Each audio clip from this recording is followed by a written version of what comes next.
Dustin, 27 have tried, 27 have failed. What makes Dustin Poirier any different when facing Khabib? I don't know. It's tough to say. I have tremendous self-belief. I'm very passionate about this, and I'm going to bust my ass to make it happen. September 7th is the answer. You have to buy the pay-per-view and find out. Khabib said in the press conference, he says he doesn't see this as a big fight for him. How does that make you feel? Obviously, you're interim champion. You're on a hell of a tear. How does that make you feel? Doesn't really make me feel anyway. He's fighting his fight, and I'm fighting mine. It's a big fight to me. Does it give you extra motivation when you're training? Will that be going over in your head as you're training, as you get closer to the fight?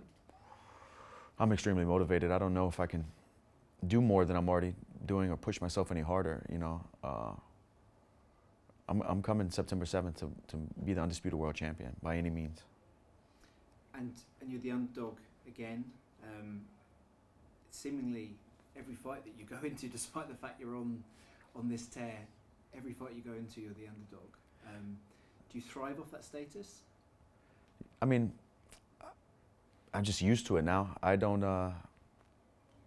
Every fight is to prove myself right and everyone else, you know, different. That's every fight. So at least my people can make some good money if they bet. Are you going to be doing anything differently to prepare for kind of Khabib's suffocating style?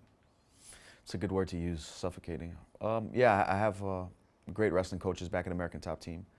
I'm going to incorporate Steve Mako and Muhammad Lawal a lot in this training camp.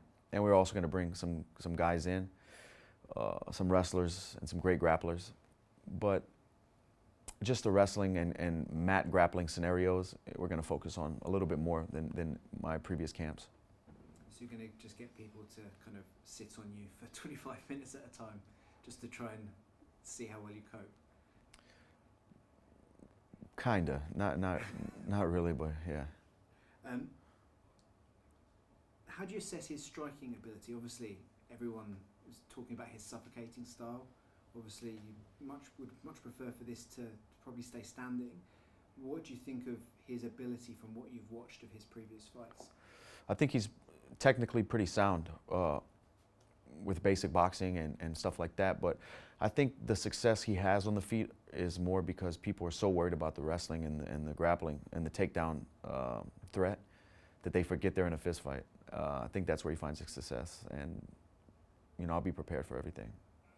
How do you stop that? How do you stop yourself thinking about that threat that he could be coming to take you down at any point? How do you do that? Deal with that in your head? You don't stop it. You need to have a healthy fear and awareness of it. But it's a complete fight. I've been fighting for so long. This is going to be my 41st fight, I believe. I'm aware and ready for everything. And it's your 23rd in the UFC, 25th in the UFC and WEC. How long can you stay at this top level that you've been at for seemingly since you joined the UFC? I feel like I'm hitting my stride as of lately. I have a few buddies who were former world champions told me they felt the best around 32 years old of their career. So if that's any indication, you know, I think I'm just hitting my stride right now. I should be peaking in the next year or two, and we'll see. But I feel like the better fights are ahead of me. Who looking past this fight, you say the kind of better fights are ahead of you. Once you fought Khabib, who would you like to fight next? It's tough to look that far. Honestly, Khabib is such a huge test that all my focus is there. But we'll have to see where the division's at. You know, they have Tony Ferguson. Conor's always floating around the top. Justin Gaethje again. There's a lot of great fighters. It's just whoever's the next contender. You know, a lot of things happen in the next few months. A lot of things could happen in the next few months. A lot of fights. You never know with injuries. So we'll just see when that time comes. But it looks so far away with the test I have in front of me. Is this fight, in terms of the lightweight division and the kind of the future of it, is this a really key fight in that you've got interim champion versus the full champion? You've got Tony Ferguson, who is coming off another great win. Really important fight for the future of the division. Yeah, this is a huge fight. With Khabib being suspended, the division's kind of been murky. There wasn't a whole lot of a clear view of which way it was going to take. And when Khabib comes back September 7th, after that night, there's only going to be one champ. And then the next contenders can fall in line. It'll be a little bit clearer picture of the future for the division. Did you watch Tony Ferguson's fight with Donald Cerrone? What were your thoughts and takeaways if you did? Yeah, I watched it. It was a fun fight to watch. I thought Tony started pulling away. Donald started wearing a lot of damage, getting busted up. I thought Tony was starting to take over the fight. It would have been interesting to see if he would have kept pulling away in the third round. But I thought they looked kind of slow. And, I don't know. I'm focused on Khabib right now, but I think I beat everybody in the division. Dana seemed to intimate that he wants to see a rematch of Tony and Cowboy. Do you think that potentially, after September 7th, could again put the lightweight division kind of in a bit of a holding pattern? I think, I'm not sure what Donald is ranked, but if, say, they did a rematch and Donald won the fight, obviously Tony's the next contender. That would shake up things, right? But we'll see. We'll see what happens. I don't know if they are going to do a rematch. Sometimes things are said and they don't happen. I don't know. We'll see in the next few months, I guess, or next couple weeks. What kind of relationship do you have with Dana? I was talking with Khabib a few minutes ago, and he described it as a business relationship and not much of a personal relationship. From your standpoint, what's your relationship with Dana like? Same thing, business. Every now and then I'll text him and he'll text me back, obviously regarding fighting or stuff like that. But we don't talk much. I actually was in Vegas sitting down with him in his office yesterday. We had a meeting, but it's all business. And he's happy with how things are for you? Does he look at you from an individual fighter perspective and being pleased for you and how things are going, or is he very much looking at what you can bring the UFC as a business? I'm sure both. I feel like he appreciates the fight. He's a fight fan. I feel like he appreciates good fights, and I definitely put on those. He's excited about this event. He told me it sold out in like 15 minutes or something, he said. So everybody's, the buzz is good. Everybody's excited about this card. How are you going to train for the potential of intense heat in this fight? You can get up to 102 degrees in Abu Dhabi in September. Are you going to do anything different to kind of prepare yourself for the time difference and the very, very different climate? I'm going to go there early, obviously, maybe 2 weeks. We'll see as it gets closer and start planning. But I believe it's an indoor event, so I don't think it's not like we're fighting outside. I don't think the heat's going to be that crazy in the arena. Khabib was hoping for AC. Yeah, I'm sure there'll be plenty. It's going to be a packed, sold-out show. It's going to be hot in there, if not. And going back to kind of your game plan, we were talking about Khabib's style. Are you planning to try and keep this on the feet as much as possible? Yeah, of course. Or when I get in there and start feeling the fight, wherever I need to take it to win the fight, that's where I'm going to try to bring it. But obviously, the way he wins fights and the way I win fights, he's going to try to take me down, and I'm going to try to box him up. That's the way it looks from the outside. But we'll see when we get in there. I can make adjustments on the fly. I've been doing this a long time. And Khabib was talking about this as being almost it's a home away from home event for him. He's going to have he'll have his father in his corner.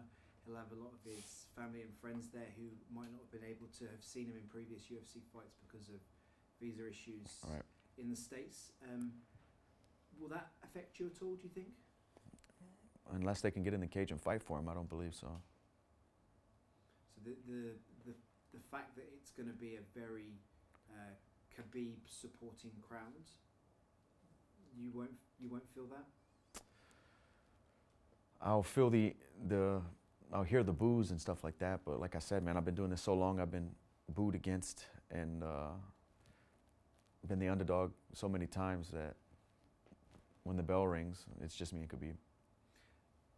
And what, you're 30 now, you were talking about 32 being the kind of prime for some of your kind of compatriots that you've spoken to. What do you see as Dustin Poirier's legacy in mixed martial arts and in the UFC? What do you want it to be?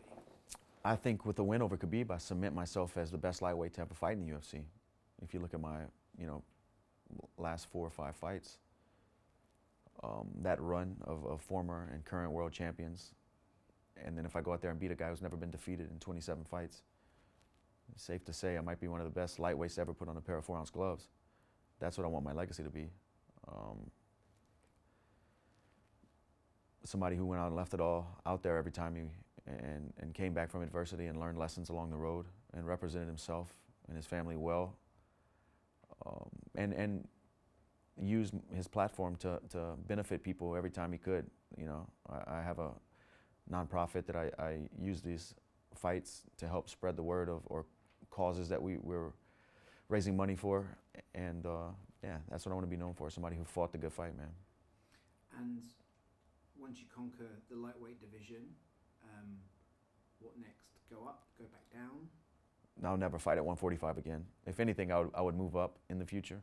But that, like I said, that's so far to talk about, man. There's so much to do right here in the present that we'll cross that bridge when we get to it. And again, without wanting to look too far ahead and too far past Khabib, obviously a rematch with Conor, you mentioned it yourself earlier. Is that something that niggles at you, the defeat to Conor? Obviously, you've both changed so much since that fight. Is a rematch with Conor something that you would like in the future? Yeah, definitely, because what comes with that is huge pay-per-view numbers and money. But maybe a little part of me wants to get back. But the growth and the mindset I have now is like, I want to prosper and create my own legacy. And if beating Conor needs to happen for that to continue to grow, and then that's what'll happen. But I'm not trying to get even or pay these guys back for losses. I have a title, he doesn't. So I'm going in the right direction. I have a title fight next. I have an interim title, and I'm going in the right direction. And sitting here, June the 12th in London, in your head, how does it go down on September 7th in Abu Dhabi? I think I show new wrinkles in my game with my wrestling defense, my jiu-jitsu, my awareness, my footwork, my timing, my pace, my focus, and I become the undisputed world champion.